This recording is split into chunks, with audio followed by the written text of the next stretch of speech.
ایک دفعہ ایک عربی دیہاتی آپ صلی اللہ علیہ وآلہ وسلم کی بارگاہ میں حاضر ہوا اور کہنے لگا، محمد صلی اللہ علیہ وآلہ وسلم، میں آپ کا دین اسلام قبول کرنا چاہتا ہوں، لیکن مجھے بتایا جائے کہ میرے سابقہ گناہ معاف کر دیے جائیں گے؟ تو نبی کریم صلی اللہ علیہ وآلہ وسلم نے ارشاد فرمایا، ہاں، کیا تو نہیں جانتا کہ اسلام قبول کرنا اسلام سے پہلے والے سارے گناہوں کو معاف کر دیتا ہے؟ سیدنا عبداللہ رضی اللہ تعالیٰ عنہ سے روایت ہے کہ نبی کریم صلی اللہ علیہ وآلہ وسلم نے فرمایا، سب سے بہتر میرا زمانہ ہے، اس کے بعد ان لوگوں کا جو اس کے بعد ہوں گے، پھر ان کا جو ان کے بعد ہوں گے، اور اس کے بعد ایسے لوگ پیدا ہوں گے جو قسم سے پہلے گواہی دیں گے اور کبھی گواہی سے پہلے قسم کھائیں گے۔ سیدنا ابن عباس رضی اللہ تعالیٰ عنہ بیان فرماتے ہیں کہ میں نبی معظم صلی اللہ علیہ وآلہ وسلم کے پاس حاضر تھا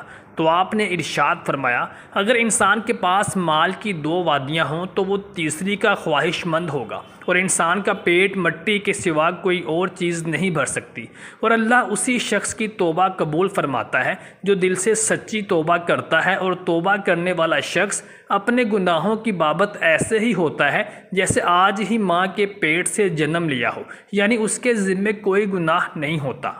عزیزان گرامی، امید کرتے ہیں آپ کو ہماری آج کی ویڈیو پسند آئی ہوگی۔ برائے مہربانی ہمارے چینل کو سبسکرائب کیجیے اور ویڈیو کو لائک اور شیئر کرنا مت بھولیے گا۔